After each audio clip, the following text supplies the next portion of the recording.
I remember you, you'll pay.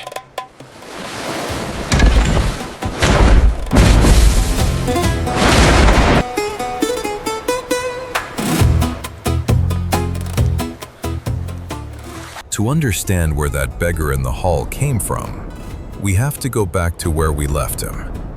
Two broken beams in the middle of an empty sea, and a man who has been holding on to them with his bare hands for 9 days. On the 10th day, a wave threw him onto the island of Ogygia at the very edge of the world. And there, she found him, Calypso, a nymph, a goddess, the lonely mistress of the island. She pulled him from the water, warmed him, healed him, and never let him go. 7 long years he sat on the rocks, staring out at the sea, while she waited for him to change his mind. Stay. Here is only love. I can't. Home is waiting. Because she had offered him the thing men sold their souls to the gods for: immortality, eternal youth, an eternal island, an eternal goddess at his side. Now think back to Achilles, down there among the dead. The greatest warrior in the world said he would trade all his glory for one ordinary day alive. Zeus commands. Release him. Cruel gods! Curse you all! And this mortal was handed eternity on an open palm. And he chose an aging mortal woman across the sea. For 7 years, the gods watched this in silence, until Athena ran out of patience and forced a decision out of Zeus. Hermes came down to the island with a single order. But nobody argues with Zeus. 4 days he spent building a raft, 18 days he sailed, and he could already see the mountains of the Phaeacian land on the horizon. When Poseidon saw him, the god of the sea was returning from the Ethiopians. He glanced down and recognized him. I remember you. The same man who blinded his son. One word, one sweep of the trident, and the sky fell into the sea. The raft flew apart into planks. 2 days and 2 nights he swam, clinging to a piece of wreckage, until the goddess Ino took pity and threw him a magic veil. Tie it around you, and the sea will not take you. The rocks of Sharia tore his hands open, but a river mouth carried him onto the shore. Naked, salt-crusted, half alive. This was the land of the Phaeacians, the finest sailors in the world. Princess Nausicaa found him on the beach, brought him to the palace, and King Alcinous welcomed the stranger as a guest. And there, at the table, he finally spoke his name, Odysseus. And he told them everything you saw in the previous parts: the Cyclops, the Sirens, Scylla, the cattle of the sun. The Phaeacians said not a word.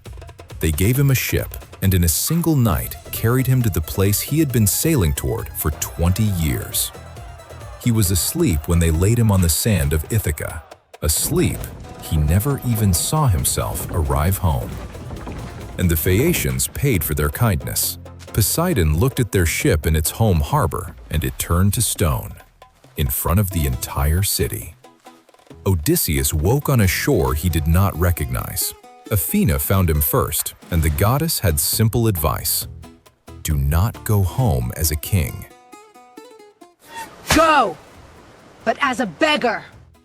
She touched him, and the hero of Troy became an old man in rags. Because his home was no longer his. 108 suitors sat in his hall, Get out, old man! eating his cattle, drinking his wine, demanding that Penelope choose a new husband. She held them off with cunning. I will choose, she said, when I finish weaving the funeral shroud for old Laertes. And she wove it by day, and by night, thread by thread, she unraveled it all back. For 3 years, the shroud never grew, until one of the maids sold the secret. After that, time ran out. The first one he revealed himself to was his son. The shroud is undone. He is free. In the hut of Eumaeus the swineherd, She walks to war. The king is waiting. Athena lifted the disguise for a moment.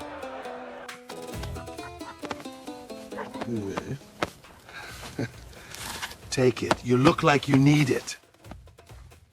Safe travels, old friend. And Telemachus saw the father he knew only from other people's stories. The plan was cold. Father? You're alive. I'm home, son. I'm back.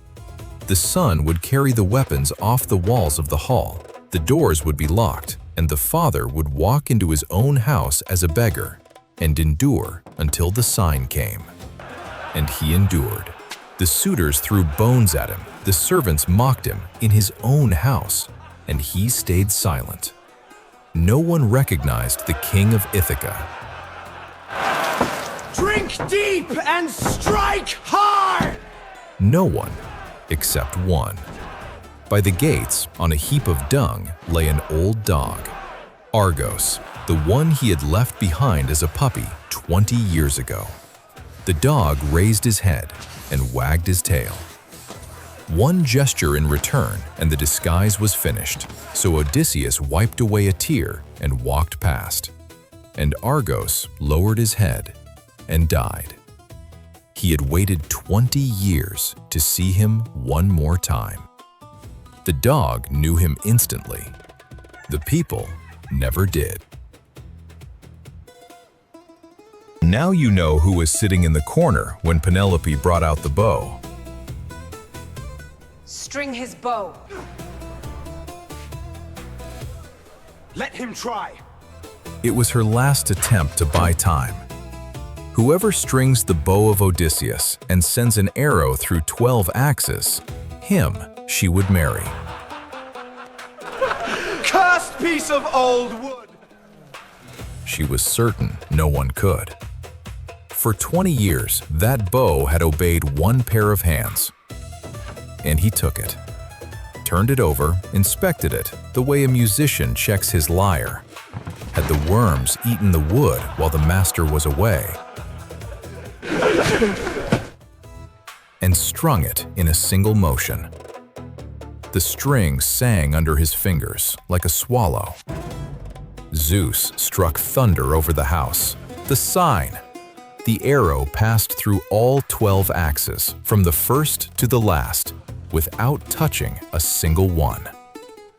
The hall went very, very quiet. He rose, threw off the rags, I'm home. Time to pay. poured the arrows out at his feet, and for the first time all day, he told the truth. The second arrow found Antinous, the ringleader, a golden cup at his lips. He never managed the sip. The hall rushed to the walls for weapons, walls Telemachus had emptied in the night. To the doors, locked. 100 men and no way out. There were 4 of them, father, son, a swineherd, and a herdsman.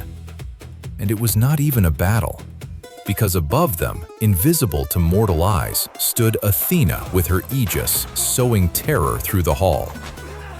By evening, not one man remained of those who had spent 20 years calling another man's things their own. 20 years they ate at his table. The bill came in a single evening. And here is the ending all of this was for. Penelope came down into the hall, looked at the man she had waited 20 years for, and did not throw herself into his arms. She sat down across from him, in silence. Now, honestly, would you have believed it? 20 years, a stranger's face. Carry out his bed. You dare give me orders? And gods know how to pretend to be human. How could you betray us all for this? I will strike you down! Your glory is dust. She knew that better than anyone. So she set him the final test of this story, the quietest one of all. And he exploded. Carry it out? How?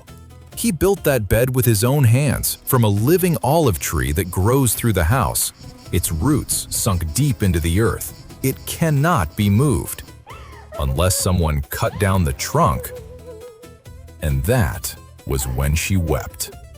Because only 2 people in the world knew about that bed. Her and the man who built it. Not a scar, not the bow, not 100 dead enemies. A secret only 2 people share. That is what proved he was him. 20 years, 10 at Troy, 10 at sea. He held eternity in his hands.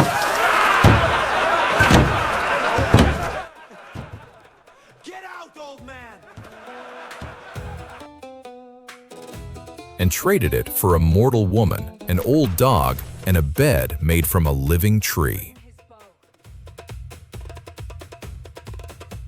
The Odyssey is not a story about a journey. It is a story about this. Immortality is worth nothing if no one is waiting for you at home. But not everyone thought that way. One king did the exact opposite, left his home, his power, everything, and went to the edge of the world in search of eternal life. His name was Gilgamesh, and his story is 1,000 years older than Homer. And there was a warrior who knew the day of his own death in advance and walked out to meet it. Cuchulainn. Both stories are coming. Now, you tell me down in the comments. Calypso offered him eternity. Penelope offered him old age and death. He chose death. What would you choose?